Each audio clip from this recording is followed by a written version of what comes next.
رہے گا قائم پہاڑ جب نہ رہے خدایا، تیرے منہ کی ایک بات بھی ٹلے گی نہ چاہے کچھ بھی ہو۔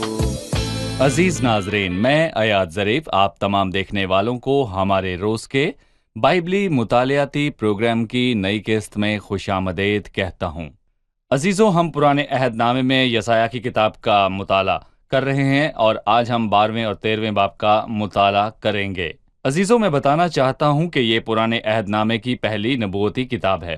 عزیزوں، پچھلی قسط میں ہم نے 11ویں باب میں یہ جانا کہ مسیحی بادشاہ ہے۔ ہم نے سلطنت کی خصوصیات اور سلطنت کے لوگوں کی صفات پڑھی، اور ہم نے یہ جانا کہ مسیح داؤد کا اصل اور اس کی نسل سے تھا۔ اپنی الوہیت کے مطابق وہ داؤد کا اصل ہے، انسان ہوتے ہوئے وہ داؤد کی نسل ہے۔ عزیزو، مسیح مجسم خدا ہے، اور جب وہ زمین پر سلطنت کرے گا تو ابن آدم کے طور پر کرے گا، اور یہ صلیب پر اس کے کیے کام کا انعام ہے۔ باپ نے اس کو کہا، تو میرے دہنے ہاتھ بیٹھ جب تک کہ میں تیرے دشمنوں کو تیرے پاؤں کی چوکی نہ کر دوں۔ عزیزو، آج کے مطالعے میں ہم 12ویں باب اور اس کے بعد 13ویں باب کا مطالعہ کریں گے۔ عزیزو، میں یاد دلانا چاہوں گا کہ 12ویں باب میں شکر گزاری کا گیت ہے جو 1000 سالہ بادشاہی کے دور میں جاری رہے گا۔ پھر اس کے بعد ہم 13ویں باب کی طرف بڑھیں گے جس میں عدالت کا بیان ہے۔ لیکن پروگرام کے باقاعدہ آغاز سے پہلے میں اسٹوڈیو میں آئے خدا کے خادم کا خیر مقدم کروں گا۔ خوش آمدید بھائی یوسف۔ بہت شکریہ بھائی، خداوند آپ کو بہت برکت دے۔ آپ کو بھی شکریہ۔ اور اسٹوڈیو میں آئے دیگر مہمانوں کو بھی خوش آمدید۔ آپ یسایہ کی کتاب کے ماہر بن گئے ہیں، آپ اس پر تحقیق کر سکتے ہیں۔ خداوند آپ کو برکت دے۔ خوش آمدید بھائی۔ شکریہ۔ ہم 12ویں باب پر پہنچ چکے ہیں، آپ ہمیں اس کا عنوان بتائیے۔ اس کا عنوان ہے شکر گزاری کا گیت۔ نجات کی خوشی کا گیت، لوگوں کو نجات ملی اور انہوں نے خوشی کا گیت گایا۔ بائبل مقدس میں پہلا گیت خروج کی کتاب کے 15ویں باب میں ہے، جب خدا نے موسیٰ کے وسیلے سے ان کو بچایا، اور اب مسیح نے ہمیں مکمل نجات بخشی ہے۔ اور مکاشفہ کے 15ویں باب میں لکھا ہے، وہ خدا کے بندہ موسیٰ کا گیت اور برہ کا گیت گا گا کر کہتے ہیں، کیونکہ خدا نے سب سے پہلے موسیٰ کے وسیلے ان کو بچایا۔ لوگ ملک مصر سے نکلے اور پھر برہ نے لوگوں کو نجات دی، ان کو ان کے گناہوں اور غلامی اور غریبی، مفلسی اور ظلم سے بچایا۔ انہوں نے کافی سالوں تک یہ سب برداشت کیا۔ صحیح۔ اب میں چند آیات پڑھنا چاہوں گا، اس کے بعد آپ سے سوال کروں گا۔ اور اس وقت تو کہے گا، اے خداوند، میں تیری ستائش کروں گا کہ اگرچہ تو مجھ سے ناخوش تھا تو بھی تیرا قہر ٹل گیا اور تو نے مجھے تسلی دی۔ دیکھو، خدا میری نجات ہے، میں اس پر توکل کروں گا اور نہ ڈروں گا، کیونکہ یا یہوہ میرا زور اور میرا سرود ہے، اور وہ میری نجات ہوا ہے۔ پس تم خوش ہو کر نجات کے چشموں سے پانی بھرو گے، اور اس وقت تم کہو گے، خداوند کی ستائش کرو، اس سے دعا کرو، لوگوں کے درمیان اس کے کاموں کا بیان کرو، اور کہو کہ اس کا نام بلند ہے۔ خداوند کی مدح سرائی کرو، کیونکہ اس نے جلالی کام کیے جن کو تمام دنیا جانتی ہے۔ اے سیون کے بسنے والی، تو چلا اور للکار، کیونکہ تجھ میں اسرائیل کا قدوس بزرگ ہے۔ مسیح کی بادشاہی میں سب خوش ہوں گے۔ خدا ان سے ناخوش تھا، پر اس کا قہر ٹل گیا اور اس نے انہیں تسلی دی۔ ہمیں بتائیں کہ 1000 سالہ بادشاہی کا خدا کا لوگوں کے لیے کیا مقصد ہے؟ دیکھیں بھائی ایاد، میں آپ کو اس طرف متوجہ کرانا چاہتا ہوں، اور میں کہوں گا کہ اس وقت اس گیت کی تقسیم ہوتی ہے آیت 1 میں، اور پھر اس وقت آیت 4 میں، اور اس وقت جی بالکل، اور پھر 11ویں باب میں 2 مرتبہ لکھا ہے اس وقت۔ 11 نہیں بلکہ 10ویں آیت میں لکھا ہے کہ اس وقت۔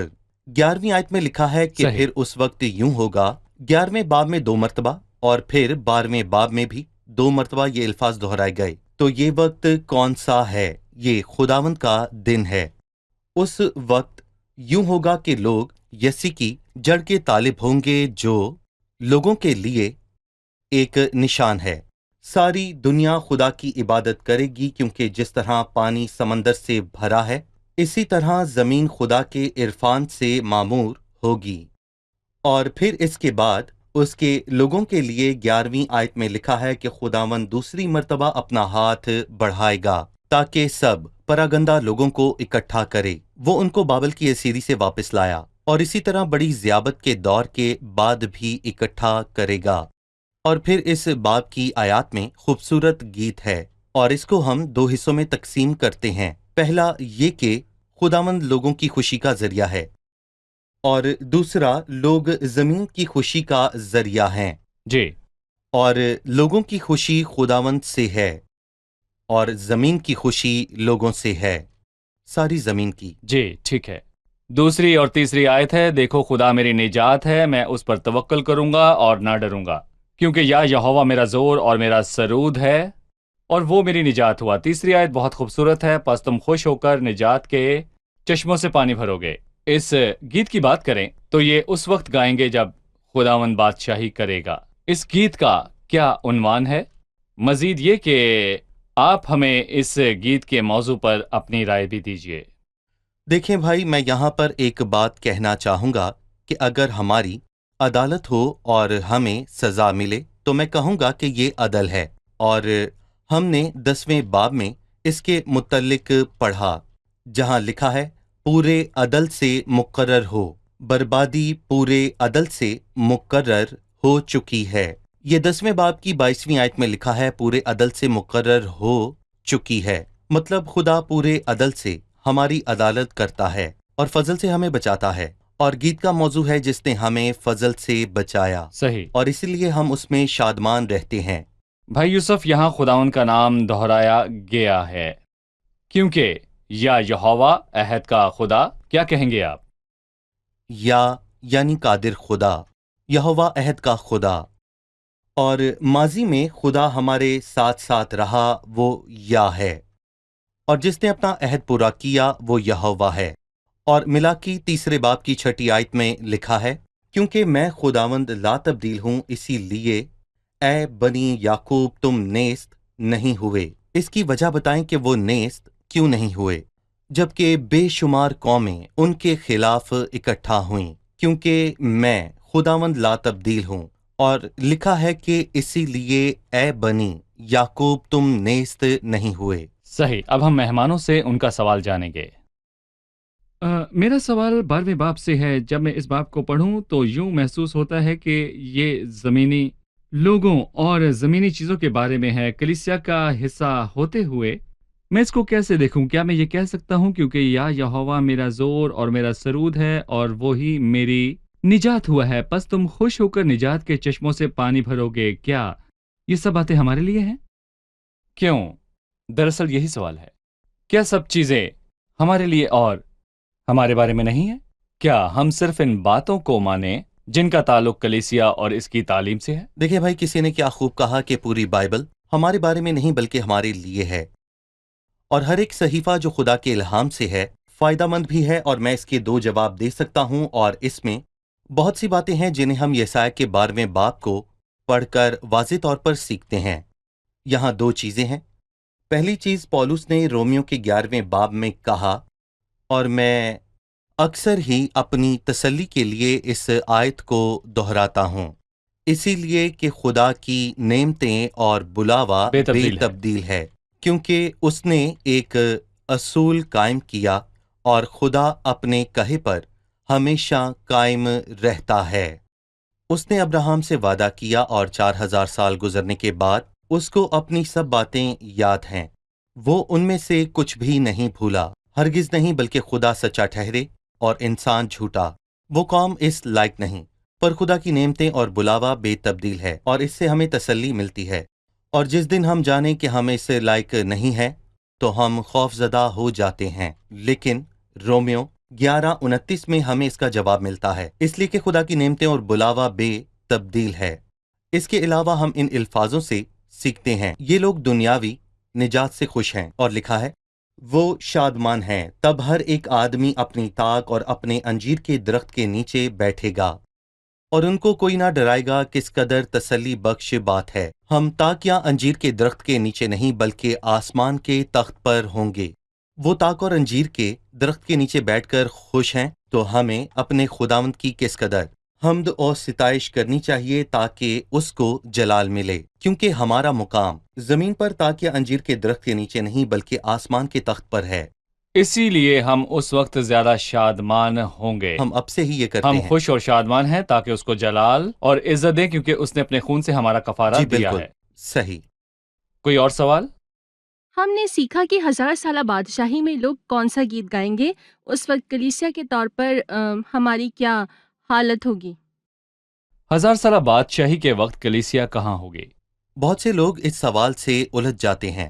جب مسیح کی صورت پہاڑ پر تبدیل ہوئی تو اس میں سے ہمیں 1000 سالہ بادشاہی کا منظر نظر آتا ہے۔ اسی میں ہمارا جواب ہے، اور متی کے 13ویں باب میں بادشاہی کے 2 دائرے موجود ہیں۔ ابن آدم کی سلطنت۔ ابن آدم اپنے فرشتوں کو بھیجے گا اور وہ سب ٹھوکر کھانے والی چیزوں اور بدکاروں کو اس کی بادشاہی میں جمع کریں گے اور ان کو آگ کی بھٹی میں ڈال دیں گے، اور لکھا ہے کہ اس وقت راست باز راست اپنے باز باپ چمکیں کی گے۔ بادشاہی میں آفتاب کی مانند چمکیں گے۔ دراصل راست باز وہ ہیں جو کلیسیا کے ایماندار ہیں، وہ باپ کی بادشاہی میں، جبکہ ان کے بدن دنیاوی ہوں گے اور اس کی بادشاہی میں داخل ہوں گے، اور وہ زمین پر ابن آدم کی سلطنت میں رہیں گے۔ اور جب پہاڑ پر مسیح کی صورت تبدیل ہوئی تو ایلیا اور موسیٰ وہاں موجود تھے، اور وہ دونوں آسمانی باپ کی بادشاہی کو ظاہر کرتے ہیں۔ اور پھر پترس، یعقوب اور یوحنا زمین پر رہنے والے لوگوں کے 3 گروہوں کی علامت ہیں، زمینی دلہن، اور پھر اسرائیل کے 12 قبیلے اور دنیا کی سب قومیں۔ سو دنیا زمین پر رہے گی پر ہم آسمان پر ہوں گے، اور باپ کی بادشاہی میں آفتاب کی مانند چمکیں گے۔ باپ کی بادشاہی میں موسیٰ ایمانداروں کی علامت ہے جو مسیح کی آمد پر مردوں میں سے جی اٹھیں گے، اور ایلیا زندہ ایمانداروں کی علامت ہے جو خدا ان کی آمد پر تبدیل ہو جائیں گے۔ صحیح، بالکل۔ بھائی یوسف، اب ہم 13ویں باب کو شروع کرنے کو ہیں، لیکن اس سے پہلے آپ ہمیں اس کا عنوان بتا دیجئے۔ میں ہمارے سامعین کو یاد دلانا چاہتا ہوں کہ اس کتاب کی تقسیم کے وقت ہم نے کہا پہلے 12 باب کا عنوان رویا ہے، اور اس حصے کا اختتام خوبصورت گیت پر ہوا، اور 13 سے 27ویں باب کا ایک اور عنوان ہے۔ یہ 12 نبوتوں کے متعلق ہے، اور ان الفاظ کا 9 مرتبہ ذکر ہوا، اور یہاں اس کا ذکر پہلی مرتبہ ہوا ہے۔ بابل کی 12 نبوتیں، اور پھر 28ویں باب سے تیسرا عنوان ہے جس میں میں کہوں گا کہ افسوس کا ذکر ہے، اور یہ لفظ 6 مرتبہ آیا ہے۔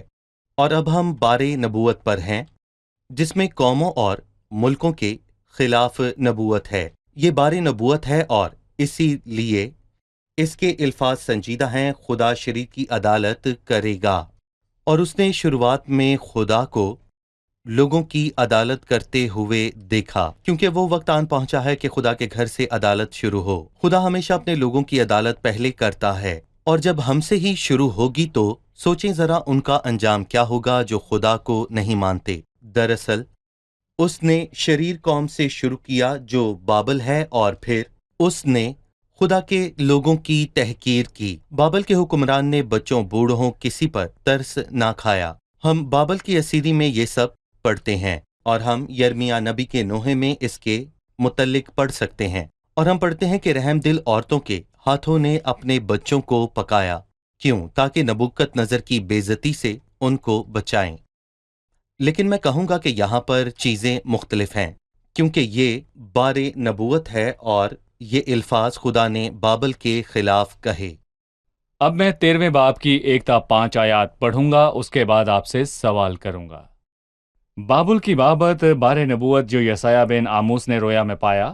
تم ننگے پہاڑ پر ایک جھنڈا کھڑا کرو، ان کو بلند آواز سے پکارو اور ہاتھ سے اشارہ کرو کہ وہ سرداروں کے دروازوں کے اندر جائیں۔ میں نے اپنے مخصوص لوگوں کو حکم کیا، میں نے اپنے بہادروں کو جو میری خداوندی سے مسرور ہیں بلایا ہے کہ وہ میرے قہر کو انجام دیں۔ پہاڑوں میں ایک ہجوم کا شور ہے، گویا بڑے لشکر کا، مملکتوں کی قوموں کے اجتماع کا غوغا ہے۔ رب الافواج جنگ کے لیے لشکر جمع کرتا ہے، وہ دور ملک سے آسمان کی انتہا سے آتے ہیں۔ ہاں، خداوند اور اس کے قہر کے ہتھیار تاکہ تمام ملک کو برباد کریں۔ یہ الفاظ بابل کے لیے ہیں۔ اس نے بچوں یا بوڑھوں کسی پر رحم نہیں کیا۔ مجھے بابل کی تاریخ کے متعلق بتائیں۔ وہ بت پرست تھے، انہوں نے اپنے ظلم سے سب کچھ برباد کیا۔ کیا کہیں گے بھائی یوسف؟ بائبل مقدس میں تاریخی اور روحانی